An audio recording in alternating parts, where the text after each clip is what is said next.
আমার 18 বছর বয়সী ভাতিজা প্রায়ই মজার মজার কথা বলতো, যেমন বলতো, চাচি, আমি ঘোড়ায় চড়তে চাই। তার এসব কথা শুনে আমি অবাক হইতাম, কিন্তু সবসময় হাসি দিয়ে এগুলো এড়িয়ে যেতাম। তবে এটা প্রতিদিনের মতো হয়ে দাঁড়িয়েছিল। তখন আমার স্বামী দুবাইতে কাজে গিয়েছিলেন এবং আমি কিছুটা একাকী বোধ করতে শুরু করেছিলাম। এর ফলে আমার ভাতিজার প্রতি মনোযোগও একটু বাড়তে শুরু করেছিল। তবুও আমি সবসময় সম্পর্কের সীমানা মেনে চলার চেষ্টা করতাম। রাতে যখন আমি ঘরে একা থাকতাম, স্বামীর অনুপস্থিতি খুবই অনুভব করতাম, আর সেই কারণেই আমার ঘুম আসতে দেরি হতো। একদিন গভীর রাতে আমার ভাগ্নে আমার ঘরে এসে বলল, চাচি, আজ আমি সত্যিই কিছু বলতে চাই। এই বলে সে আমার দিকে এগিয়ে এলো। আমি কিছুটা বিভ্রান্ত হয়ে গিয়েছিলাম, কিন্তু তাকে এভাবে এগিয়ে আসতে দেখে আমি কিছুটা অস্বস্তিতে পড়লাম। তারপর সে আমাকে, বন্ধুরা রেডি হয়ে যাও, আজকের গল্পটি অনেক স্পেশাল। আর দয়া করে গল্পগুলো ভালো লাগলে ভিডিওটি লাইক, শেয়ার এবং চ্যানেলটি সাবস্ক্রাইব করো প্লিজ। এটা সেই সময়ের ঘটনা যখন আমি আমার স্বামীর সাথে নতুন জীবনে পা দিয়েছিলাম। আমার জন্ম গরিব পরিবারে, তাই বাবা মা আমার বিয়ে তাড়াতাড়ি দিয়েছিলেন। বিয়ের ব্যাপারে আমারও অনেক স্বপ্ন ছিল, ঠিক সব মেয়ের মতোই। কিন্তু বাস্তবে সেই স্বপ্নগুলো পূরণ হওয়া সম্ভব হয়নি। বিয়ের প্রথম রাতেই আমার স্বামী আমাকে একা ফেলে বিদেশে চলে গিয়েছিলেন। আমার বিয়েটা খুব তাড়াতাড়ি সম্পন্ন হয়েছিল। আমি জানতাম না আমার স্বামীর বাবা মা জীবিত নেই। তার কেবল এক বড় বোন ছিলেন, যার বিয়ে বহু আগেই হয়ে গিয়েছিল এবং তার একটি সন্তানও ছিল।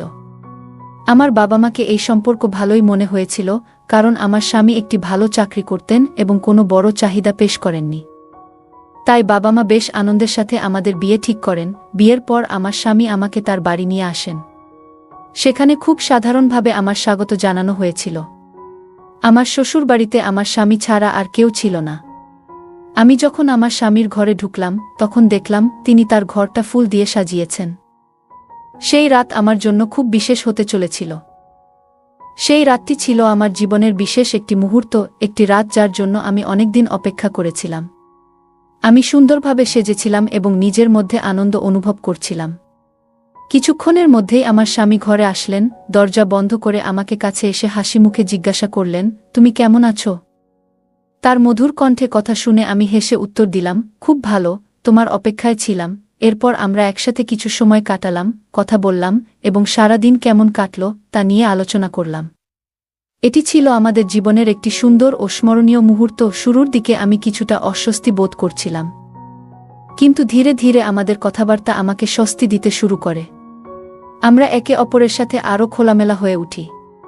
তার উপস্থিতিতে আমার লজ্জা কেটে যায় আর স্বাভাবিকভাবে কথা বলতে পারি। কিছুক্ষণ পর তিনি আমার হাত ধরলেন এবং আমাদের মাঝে এক সুন্দর অনুভূতির মুহূর্ত তৈরি হল। তার মমতা ও ভালোবাসার প্রকাশ আমাকে স্পর্শ করল এবং আমরা একে অপরের সঙ্গে আমাদের ভালোবাসার কথা ভাগাভাগি করতে শুরু করলাম। আমরা কিছু সময় একসাথে গল্প করলাম, জীবনের বিভিন্ন মুহূর্ত নিয়ে কথা বললাম এবং একে অপরের পাশে বসে সেই সুন্দর সময় উপভোগ করলাম। কিন্তু কিছুক্ষণ পর আমার স্বামী আমাকে জানান যে তাকে পরের দিন সকালেই কাজের কারণে বিদেশে যেতে হবে। তার কথায় আমি হতবাক হয়ে পড়েছিলাম। তিনি বললেন, অফিসের জরুরি কাজের জন্য তার ছুটি মেলেনি, তাই তাকে দ্রুতই দুবাই যেতে হবে। তবে তিনি প্রতিশ্রুতি দিয়েছিলেন যে তিনি খুব তাড়াতাড়ি ফিরে আসবেন। তার এই কথা শুনে আমি ভীষণ মন খারাপ করে ফেলি। নতুন জীবনের শুরুতেই কেউ নিজের স্বামীকে এত দূরে যেতে দিতে চায় না। আমি কিছু বলতে পারছিলাম না, শুধু বিষণ্ণ হয়ে বসেছিলাম। আমার স্বামী আমাকে সান্ত্বনা দেওয়ার চেষ্টা করলেও আমি দ্রুতই ঘুমিয়ে পড়ি। সকালে ঘুম থেকে উঠে দেখি আমার স্বামী দুবাই যাওয়ার জন্য প্রস্তুতি নিচ্ছেন। আমি তাকে থামানোর চেষ্টা করি, কিন্তু কয়েকদিন পরে যাওয়া যেতে পারত। কিন্তু আমার স্বামী জানালেন যে তার অত্যন্ত জরুরি কাজ আছে এবং তিনি কোনোভাবেই ছুটি নিতে পারবেন না। তিনি আমাকে আশ্বস্ত করতে লাগলেন যে খুব তাড়াতাড়ি ফিরে আসবেন। আমি তখন নতুন বউ হিসেবে এই বাড়িতে পা রেখেছিলাম, তাই বেশি কথা বাড়াতে চাইলাম না। মন খারাপ হলেও আমি তাকে হাসি মুখে বিদায় জানালাম। কিছুক্ষণ পর তিনি দুবাই এর উদ্দেশ্যে রওনা দিলেন। আমি দরজার সামনে দাঁড়িয়ে শুধু তাকিয়ে রইলাম। তার চলে যাওয়া আমাকে ভেতর থেকে ভেঙে ফেলেছিল। এখন আমি এই বিশাল বাড়িতে একা। মনটা ভীষণ খারাপ হয়ে গেল, চোখের জল বাঁধ মানল না। এরপর আমি ঘরে ফিরে গিয়ে বিছানায় শুয়ে পড়লাম। স্বামীর চলে যাওয়ার পর থেকেই আমার মধ্যে অস্বস্তি শুরু হয়েছিল। মনে হচ্ছিল এই বাড়ির দেয়ালগুলো যেন আমাকে গিলে ফেলতে চাইছে। আমার ভীষণ খারাপ লাগতেছিল। কিভাবে পারল বিয়ের পরের দিনই বুকে এভাবে একা রেখে চলে যেতে, তখন আমার কাছে আর কোনো উপায় ছিল না। তাই আমি বাড়ির কাজকর্মে নিজেকে ব্যস্ত রাখতে শুরু করলাম। আমাদের বাড়িটা ছিল অনেক বড় এবং বাড়ির পেছনে ছিল একটি ঘোড়ার আস্তাবল। সেখানে 5টি ঘোড়া ছিল, যেগুলো আমার স্বামী আগে থেকেই পালতেন। ছোটবেলা থেকেই আমার পশুদের প্রতি বিশেষ দুর্বলতা ছিল, তাই বাড়ির কাজ শেষ করার পর আমি ঘোড়াগুলোকে খাবার দিতে গেলাম। তাদের মধ্যে একটি ঘোড়া ছিল সাদা রঙের, খুবই সুন্দর দেখতে। সেই ঘোড়াটিকে দেখেই আমার মনে অদ্ভুত এক টান অনুভূত হল। সেই ঘোড়াটিও যেন আমার মতো একা ছিল এই বাড়িতে। ঘোড়াটিকে খাবার দিয়ে আমি আবার ঘরে ফিরে এলাম এবং আমার স্বামীকে ফোন করতে শুরু করলাম। আমার স্বামী ফোন ধরলেন। আমরা কিছুক্ষণ কথা বললাম, কিন্তু আমি বারবার তাকে অনুরোধ করছিলাম যেন তিনি দ্রুত ফিরে আসেন। তিনি বারবার বলছিলেন, আর কিছুদিন অপেক্ষা করো, আমি খুব তাড়াতাড়ি ফিরে আসব। এরপর তিনি বললেন, কয়েকদিন পর তোমার ভাতিজা এখানে এসে থাকবে, কারণ সে এখান থেকে তার পড়াশোনা চালাবে। আমাদের বাড়ির কাছেই অনেক ভালো কলেজ আছে, তাই সে এখানেই পড়াশোনা করবে। আমার স্বামী আমাকে বলেছিলেন যে কিছুদিন পর আমার ভাগ্নে এখানে এসে পড়াশোনা করবে। এতে বাড়িতে কারো উপস্থিতি থাকবে, আর আমারও একাকিত্ব কেটে যাবে। তার এই কথা শুনে আমি কিছুটা শান্ত হলাম। মনে হলো সত্যিই কেউ এখানে এলে আমার মন ভালো থাকবে। এরপর আমি স্বামীর সাথে আরও কিছুক্ষণ ভালোবাসার কথা বললাম, তারপর ফোন রেখে দিলাম। ফোন রেখে আমি আবার ঘরের কাজের মধ্যে মন দিলাম। সন্ধ্যায় আমি রান্না শেষ করে, খাওয়া দাওয়া করে আবার ঘোড়ার আস্তাবলে গেলাম। ঘোড়াগুলোর সাথে কিছুটা সময় কাটালাম, তাদের যত্ন নিলাম। বিশেষ করে সেই সাদা ঘোড়াটির প্রতি আমার বিশেষ টান ছিল। তার চোখ ছিল নীল, আর যখনই আমি তার কাছে যেতাম, সে তার মাথা আমার সামনে নিচু করে দিত, যেন আমার মনের কথা বুঝতে পারছে। আমি সেই ঘোড়াটির সাথে অনেকক্ষণ করে কথা বলতাম। তার সাথে সময় কাটানো আমার জন্য অনেকটা সান্ত্বনার মতো হয়ে উঠেছিল। কিছুক্ষণ পর সব ঘোড়ায় ঘুমিয়ে পড়েছিল, আর আমি আমার ঘরে ফিরে এলাম। সেদিন বেশ ক্লান্ত ছিলাম, তাই ঘুমিয়ে পড়লাম গভীর ঘুমে। পরের দিন সকালে উঠে আবার বাড়ির কাজকর্ম শুরু করলাম। এরপর ঘোড়াগুলোকে খাবার দিতে আস্তাবলে গেলাম। তাদের খাওয়ানোর পর আমি ঘরে ফিরে এসে ফ্রেশ হতে শুরু করলাম। ঠিক তখনই দরজার ঘণ্টা বাজল। আমি তাড়াতাড়ি দরজার দিকে ছুটলাম। দরজা খুলে দেখি সামনে দাঁড়িয়ে আছে একজন যুবক, যাকে দেখে আমি অবাক হয়ে গেলাম। সে সত্যি অনেক সুন্দর ছিল। যুবকটি আমার ভাতিজা ছিল, যাকে আমি বিয়ের সময় মাত্র একবার দেখেছিলাম। তাই প্রথম দেখায় আমি তাকে চিনতে পেরেছিলাম। সে হাসিমুখে বলল, চাচি, আপনি তো আজ খুব সুন্দর লাগছেন, আগের থেকে তো অনেক সুন্দর লাগছেন চাচুচি। তার মুখ থেকে এমন কথা শুনে আমি একটু লজ্জা পেলাম। আমি তাকে ভেতরে আসতে বললাম, আর বললাম, ভিতরে আসো, পরে প্রশংসা করো। আমি দরজা খুলতেই সে ভেতরে এসে নিজের বড় ব্যাগটি ঘরের এক পাশে রাখল এবং বলল, আপনি তো জানেনই আমি এখানে পড়াশোনা করতে এসেছি। আমার ভবিষ্যতের পড়া এখান থেকেই হবে। আমার ভাতিজার নাম ছিল কুনাল, বয়স 18। দেখতে খুবই সুন্দর, তবে তাকে দেখে তার বয়স অনুমান করা কঠিন ছিল। তার কথা শুনে আমি বললাম, হ্যাঁ, তোমার চাচা আমাকে বলেছিলেন যে তুমি আসবে, কিন্তু এত তাড়াতাড়ি আসবে এটা আমি জানতাম না। এসো, আমি তোমাকে তোমার ঘর দেখিয়ে দিই। ফ্রেশ হয়ে নাও, তারপর আমি তোমার জন্য নাস্তা নিয়ে আসছি। আমার ঘরের সামনের একটি খালি ঘর আমি তাকে দিয়ে দিলাম। ঘরটা দেখে সেও খুশি হলো। হঠাৎ সে বলল, এত বড় ঘরে আমি কি একাই থাকব? আমি কিছু বললাম না। এরপর সুনীল ফ্রেশ হতে চলে গেল, আর আমি কিচেনে নাস্তা বানাতে গেলাম। নাস্তা বানিয়ে যখন তার ঘরে ফিরে এলাম, দেখলাম সে ফোনে গভীর মনোযোগ দিয়ে মুভি দেখছে। আমাকে দেখে সে তাড়াতাড়ি ফোনটি নামাতে গিয়ে ফেলে দিল। আমি তাকে নাস্তার প্লেট এগিয়ে দিলাম। নাস্তা করতে করতে কুনাল বলল, চাচি, আপনি তো অসাধারণ রান্না করেন। আপনার হাতের জাদু আছে, তাই খাবারের স্বাদই আলাদা। আমি তার এমন প্রশংসার কথা শুনে মুচকি হেসে ফেললাম, কারণ সে ছিল খুবই হাসিখুশি স্বভাবের। কিছুক্ষণ আমরা বসে গল্প করলাম তার পড়াশোনা এবং ভবিষ্যতের পরিকল্পনা নিয়ে। এরপর আমি নিজের ঘরে চলে এলাম। ঘরে ঢুকে দেখি আমার ফোনে স্বামীর কল আসছে। আমি তাড়াতাড়ি ফোনটা ধরলাম। আমার স্বামী বললেন, কুনাল তো এসে গেছে, এবার তোমার একাকিত্ব কেটে যাবে। তার কথা শুনে আমি চুপচাপ সম্মতি জানালাম। আমি স্বামীর কথার জবাবে শুধু চুপচাপ হ্যাঁ কি বলেছিলাম, কারণ আমার মনে হচ্ছিল তিনি আমাকে ঠিকমতো বুঝতে পারছেন না। এই সময় আমি তার সঙ্গ চাইছিলাম না, যে তার ভাতিজার। তবে আমি নতুন বউ, তাই বেশি জেদ করতে পারিনি। স্বামীর কথা শুনে ফোন রেখে দিলাম। কিছুক্ষণ বিশ্রাম নিয়ে আমি আবার ঘোড়ার আস্তাবলে গেলাম। আজ সেই সাদা ঘোড়াটি বেশ চঞ্চল ছিল। মনে হচ্ছিল সে অনেক দিন ধরে বাধা থাকায় মুক্ত হতে চাইছে। আমি যখন তাকে খাওয়াচ্ছিলাম, হঠাৎ দেখি কুনাল পাশে এসে দাঁড়িয়েছে। সে বলল, চাচি, এই সাদা ঘোড়াটি খুব সুন্দর, একদম আপনার মতোই। যেমন সুন্দর, সবাই মুগ্ধ হবে। এরপর সে ঘোড়াটির নীল চোখের প্রশংসা করতে করতে বলল, যেই একবার এর চোখের দিকে তাকাবে সে মুগ্ধ হয়ে যাবে। হঠাৎ কুনাল বলল, চাচি, আপনি আমাকে এই সাদা ঘোড়াটিতে একটু চড়তে দিন না। তার এই কথাটা শুনে কিছুক্ষণ আমি নির্বাক হয়ে গেলাম। তার এই আবদার আমাকে হতবাক করেছিল। আমি চুপ করে কিছুক্ষণ দাঁড়িয়ে থেকে হেসে তার কথা এড়িয়ে গেলাম। আমি নিজেই ঘোড়ার পিঠে চড়তে জানি না, আর আমি তাকে কিভাবে সাহায্য করব? আমি তো শুধু ঘোড়াগুলোর দেখাশোনা করি। আমরা আস্তাবলে কিছুক্ষণ কথা বলার পর বাড়ির দিকে ফিরে এলাম। ঘরে ফিরে কুনাল আমাকে বলল, চাচি, আজ আমি বন্ধুর বাসায় যাচ্ছি, একটু দেরি হবে ফিরতে। আমি তাকে যেতে বললাম এবং সে বন্ধুর সঙ্গে দেখা করতে বেরিয়ে গেল। রাতের দিকে যখন সে ফিরে এলো, তখন আমি তার সঙ্গে বসে রাতের খাবার খেতে লাগলাম। খাওয়ার সময় কুনাল আবারও বলল, চাচি, আমাকে কখন ঘোড়ার সোয়ারি করা শেখাবেন?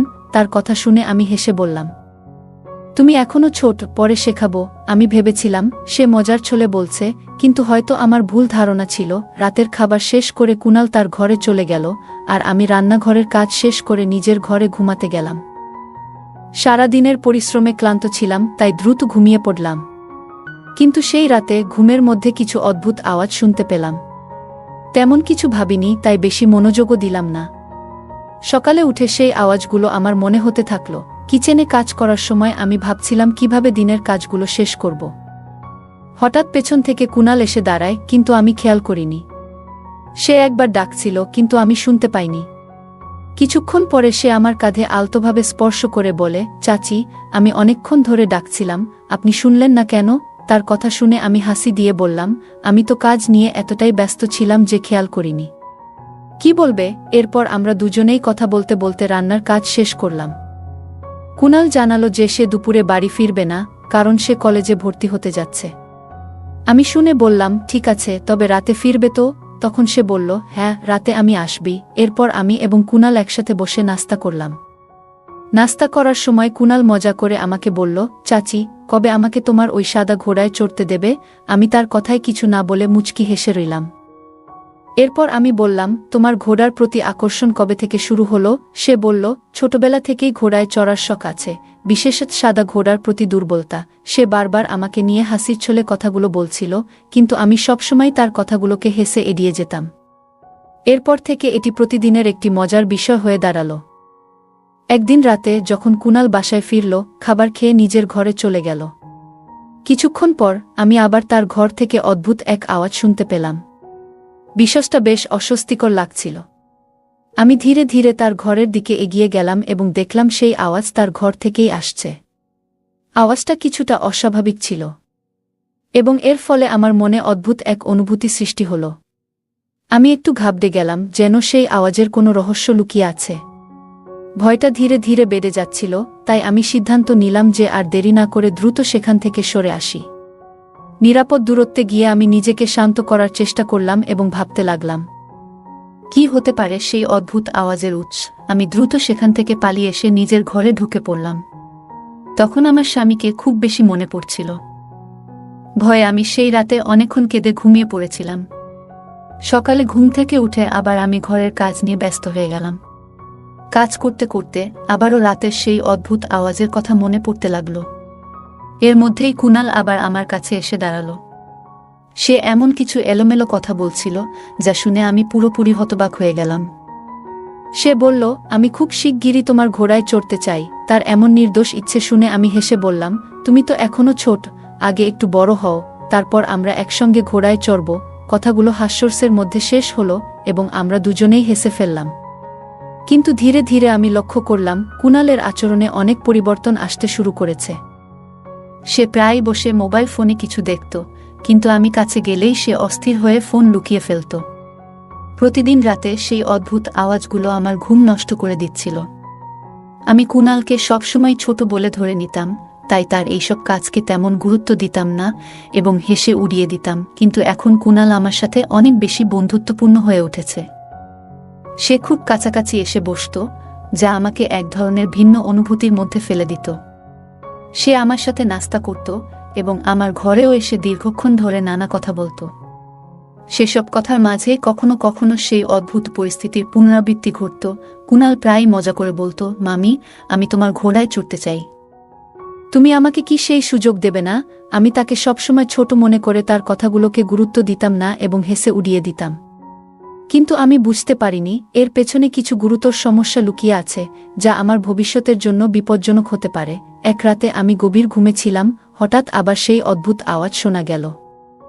আমি মনোযোগ দিয়ে শুনতে শুরু করলাম। আওয়াজটা কুনালের ঘর থেকেই আসছিল। আমি সঙ্গে সঙ্গে উঠে তার ঘরের দিকে এগিয়ে গেলাম। আমি তার ঘরের বাইরে দাঁড়িয়েছিলাম, যেখানে সেই আওয়াজ আরও জোরে শোনা যাচ্ছিল। এরপর আমি ধীরে ধীরে খোলা জানালা দিয়ে উকি দেওয়ার চেষ্টা করলাম। জানালা দিয়ে উকি দিয়ে দেখি কুনাল তার মোবাইলে কিছু দেখছিল এবং তার আচরণ একটু অস্বাভাবিক লাগছিল, যা দেখে আমি কিছুটা চিন্তিত হয়ে পড়লাম। সঙ্গে সঙ্গে আমি দৌড়ে নিজের ঘরে ফিরে এলাম এবং আমার স্বামীকে ফোন করার চেষ্টা করলাম। ফোনে আমি তাকে জানালাম যে আমি খুব একা অনুভব করছি এবং তাকে দ্রুত ফিরে আসার জন্য অনুরোধ করলাম। তিনি বললেন তার আসতে একটু সময় লাগবে, যা শুনে আমি হতাশ হলাম। শেষমেশ আমি ফোন রেখে নিজেকে শান্ত করার চেষ্টা করলাম। পরদিন সকালে খুব জোরে বৃষ্টি হচ্ছিল এবং সেই দিনটিও অদ্ভুতভাবে শুরু হয়েছিল। সেদিন সকালে আমি খুব তাড়াতাড়ি উঠে পড়েছিলাম। আমার মনে সারাক্ষণ স্বামীর কথা ঘুরছিল। রাতভর আমি খুবই অস্থিতে ছিলাম, কিন্তু সিদ্ধান্ত নিয়েছিলাম যে কুনালের ব্যাপারে আপাতত কাউকে কিছু বলবো না। আমার স্বামী যখন এখানে আসবে তখন আমি নিজেই তাকে সবকিছু দেখাবো। আমি ভয় পাচ্ছিলাম, যদি তিনি আমার কথা বিশ্বাস না করেন এবং ভুল বোঝেন, তবে হয়তো এই বাড়ি থেকে আমাকে বের করে দেবেন। কুনাল এরও এখন এই জায়গায় বেশ ভালোই মানিয়ে গেছে। এমনকি আমাদের ঘোড়াগুলোর সাথে তার গভীর সম্পর্ক তৈরি হয়েছে, যা আমি দূর থেকে দেখছিলাম। এমনকি সে ঘোড়াটির সাথে অনেক কথাও বলছে। মনে হচ্ছে ঘোড়াটিকে সে পোষ মানিয়েছে। আমি ভাবতে শুরু করলাম, কুনাল প্রতিদিন মজা করে আমাকে বলতো, চাচি, আমাকে সাদা ঘোড়ায় চড়তে হবে। সে কি আসলেই এ কথায় কি ইঙ্গিত করছিল? আমার মন নানা প্রশ্নে জর্জরিত হয়ে উঠছিল। আমি বুঝতে পারছিলাম না সে কি বোঝাতে চাইছে। হয়তো আমি তাকে ভুলভাবে বিচার করছিলাম। কিন্তু যদি আমি ভুল না করে থাকি, তাহলে রাতের বেলা তার ঘর থেকে এমন কিসে আওয়াজ আসে প্রতিদিন? এখন আমার মনে অনেক প্রশ্ন ভর করছিল, যার উত্তর একমাত্র কুনালই দিতে পারবে। এই কারণেই আমি কুনাল এর ফেরার অপেক্ষায় ছিলাম। কিছুক্ষণ ঘোড়াটির সঙ্গে সময় কাটিয়ে কুনাল যখন ঘরে ফিরল, তখন সে নিজের ঘরে চলে গেল। আমি তার পেছন পেছন গিয়ে তার ঘরে ঢুকে দরজা বন্ধ করে দিলাম। কুনাল আমার এমন আচরণে পুরোপুরি বিস্মিত হয়ে পড়েছিল। সে অবাক হয়ে বলল, চাচি, আপনি এত তাড়াতাড়ি উঠে পড়েছেন? আমি বললাম, তুমি কেন এত অবাক হলে? তুমি কি চাও না আমি তোমার কাছে আসি? আমি ইচ্ছা করেই কিছু অদ্ভুত কথা বলতে লাগলাম এবং সে আমার ইঙ্গিতগুলো বুঝে গেল। সে সঙ্গে সঙ্গে বলল, না, আমি এমন কিছু বোঝাতে চাইনি। আমি জবাব দিলাম, তাহলে তুমি কি বোঝাতে চেয়েছিলে? প্রতিদিন তুমি বলো তোমাকে সাদা ঘোড়ায় চড়তে হবে। সে বলল, চাচি, আমি তো আগেই বলেছিলাম আমি ওই সাদা ঘোড়াটির কথা বলছিলাম, যেটা অস্তবলে আছে। আমি জিজ্ঞেস করলাম, তুমি কি সত্যিই সেই ঘোড়ার কথা বলছিলে? সে বলল, হ্যাঁ চাচি, সেই সাদা ঘোড়াটির প্রতি আমার অনেক ভালোবাসা। ছোটবেলা থেকেই ঘোড়ায় চড়ার শখ ছিল। যখন ছোট ছিলাম আমার দাদির বাড়িতে অনেক ঘোড়া ছিল। আমি সেখানে প্রায় যেতাম এবং ঘোড়ায় চড়তাম। তবে একদিন ঘোড়া থেকে পড়ে গিয়ে আমার পা ভেঙে যায়। সেই ঘটনার পর বাড়ির লোকজন আমাকে ঘোড়ার কাছ থেকে দূরে থাকতে বলেছিল। কিন্তু ঘোড়ার প্রতি আমার ভালোবাসা কখনোই কমেনি। সে আরও বলল, যখন এখানে এলাম, এই ঘোড়াটিকে দেখে আমার পুরনো স্মৃতিগুলো ফিরে আসতে শুরু করেছিল। কিন্তু আমি ঘোড়ায় চড়ার পদ্ধতি ভুলে গিয়েছিলাম। আমি জিজ্ঞেস করলাম, তাহলে তুমি কিভাবে ওই ঘোড়ায় চড়ছিলে? সে বলল, আমি রাতের বেলা ভিডিও দেখে শিখছিলাম কিভাবে ঘোড়াকে বোঝানো যায় এবং কিভাবে তাকে নিয়ন্ত্রণ করতে হয়। ভিডিও দেখে আমি অনেক কিছু শিখেছি। কুনালের মুখ থেকে সব কথা শুনে আমি নিজের ভুল বুঝতে পারলাম। আমি তাকে ভুলভাবে বিচার করেছিলাম এবং এতে আমার নিজের উপর লজ্জা লাগছিল। সে আসলে খুব ভালো ছেলে ছিল এবং আমার মতোই প্রাণীদের প্রতি তার গভীর ভালোবাসা ছিল। আমি তাকে ভুল বুঝেছিলাম, অথচ যদি আগে থেকেই তার সাথে কথা বলতাম তবে এত কিছু ঘটত না। আমরা দুজন কিছুক্ষণ একসঙ্গে বসে কথা বললাম। ঠিক তখনই আমি বাড়ির দরজার ঘণ্টা বাজতে শুনলাম। দ্রুত আমি দরজা খুলতে ছুটে গেলাম। দরজা খুলতেই দেখি আমার স্বামী দাঁড়িয়ে আছেন। তাকে দেখে আমি অবাক হয়ে গেলাম। তিনি আমাকে সারপ্রাইজ দিতে এসেছিলেন এবং তাকে দেখে আমি খুব খুশি হয়ে গেলাম। তিনি বলছিলেন, তোমার তো নতুন বিয়ে হয়েছে।